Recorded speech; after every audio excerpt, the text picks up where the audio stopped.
Richard Diebenkorn, for me, is arguably the most important artist that California ever produced.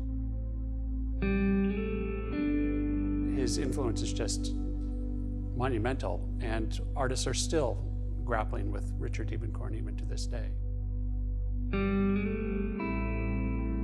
The exhibition Richard Diebenkorn Beginnings, 1942 to 1955, is really a focus on his earliest production. It starts with his art school pieces, goes into works that he did in the Marines, starts in his earliest abstractions, which he did while he was still in the Marines, then works into a more fully mature abstract expressionist painting. Many of these paintings and drawings have never been seen before. So bringing those pieces out so that people could see them, I think, will give you a better sense of his entire career as an artist, which was very rich and very diverse, and you get to see a lot of what's to come later by these early pieces.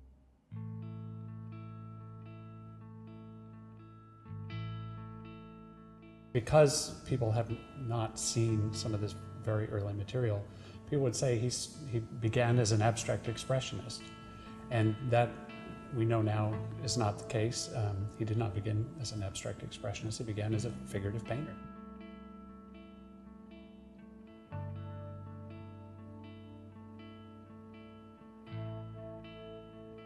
There's a tremendous struggle, there's an evolution, there's a grappling, there's a pursuit. Well, Diebenkorn was just innately skilled, both as a draftsman and as a colorist. And he learned those skills pretty quickly early on.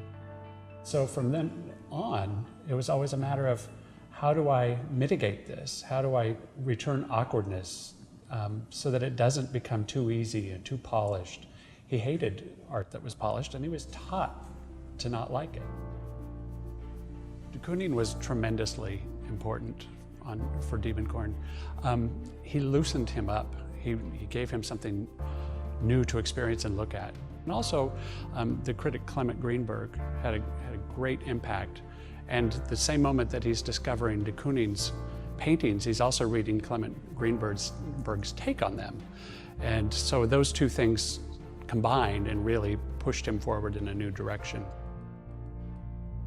There's a moment when you can actually watch his paintings shift from structured rectilinear, almost sometimes with a straight edge, to biomorphic, improvisational. He literally starts to attack the canvas directly. And I say attacks purposefully because it really was like an attack, and he said it was exhausting. I think what one learns in visiting this show is that one isn't born a finished and complete artist. He didn't know his voice from the beginning. He had to find it. And I think that's something everyone can